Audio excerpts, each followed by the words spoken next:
Following a brief pause, crews are still cleaning up contaminated soil and liquids in East Palestine, Ohio. Of course, that's after that freight train derailment and the controlled release of toxic chemicals 3 weeks ago, without a doubt causing alarm and outrage in the village of 4,700. Yeah, so joining us now to talk about this, Governor of Ohio, Mike DeWine. Governor, we want to welcome you to GMA3, but we want to jump right in because we have a lot to talk about. As Gio just mentioned, it has now been 3 weeks. There are still obviously so many concerns. We know the EPA took control over the weekend, but what does that mean for the cleanup effort, and what's the timeline look like now? Well, it really doesn't mean a whole lot for the cleanup. That's continued. You know, the U.S. EPA has been on the scene since the beginning, and our Ohio EPA has been on the scene. So, you know, that continues. Our objectives all along has been to hold the railroad accountable, and at the same time, though, test the water, continue to test the air, try to give people, you know, all the information that we can about that, and continue the cleanup. The cleanup is going forward. You know, a lot of the water has already been removed. We're still removing some of the hard material, and you know, that's going to continue for the next few weeks. Yeah, so many residents watching that, Governor. You know, EPA Administrator Michael Regan, he's going back to East Palestine today. It's his third trip there. You were with him there last week. What are residents telling you? What are their biggest concerns? Look, I think there's great uncertainty. You know, I had two individuals tell me, I walked up on one's porch and she said, you know, I'm concerned. Can my children play in the yard? And so these are the type things that people are, you know, are certainly concerned about. It's been a traumatic thing for them. You know, they had this huge train wreck. You know, then several days later, the controlled release, and they're just concerned. They're concerned. They have a lot of questions. And what we're trying to do over the long run is to make sure they understand we're not leaving. You know, Ohio's going to be there. We're going to be there year after year. We're going to continue to test the water. We're going to start testing some of the soil. I know some of the people want the soil tested. We're going to continue to test the air. We're going to continue on the removal. And I think that's, you know, what I have to do is assure them we're in this for the long run.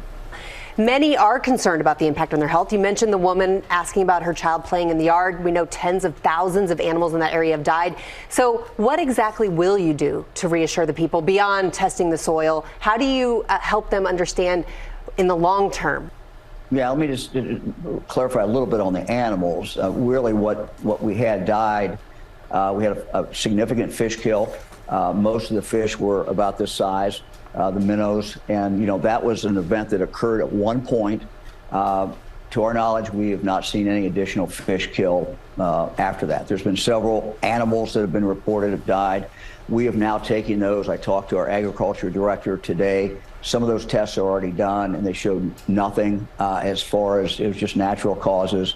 And we have, I think, a couple more animals to actually be tested. But you know, what people can expect in the future is, you know, we're going to continue to keep our clinic open. One of the things that we felt was very important is to have a clinic there that someone who doesn't have insurance, who doesn't have a doctor, they can go get some answers, but then also be hooked into, you know, a long-term provider.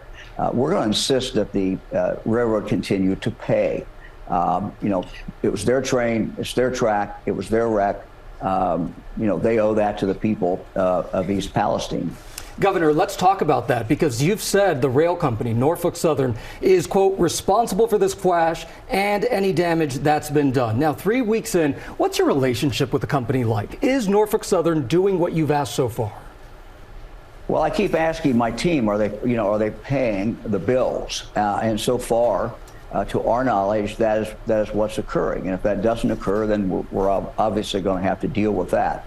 But so far, they're paying. But look, eventually, what's going to have to happen is there's going to have to be a fund created. This is what usually happens in these, you know, environmental challenges that we see. There has to be a fund because people will want to be able to be checked out, you know, for years into the future, and there's got to be money to make sure that will be covered. This is far from over for the people of East Palestine and the state of Ohio. Governor Mike DeWine, thank you so much for joining us. Thank you. Good to be with you. Thank you. Well, hey. Hey there, GMA fans. Robin Roberts here. Thanks for checking out our YouTube channel. Lots of great stuff here. So go on, click the subscribe button right over here to get more of awesome videos and content from GMA every day, anytime. We thank you for watching, and we'll see you in the morning on GMA.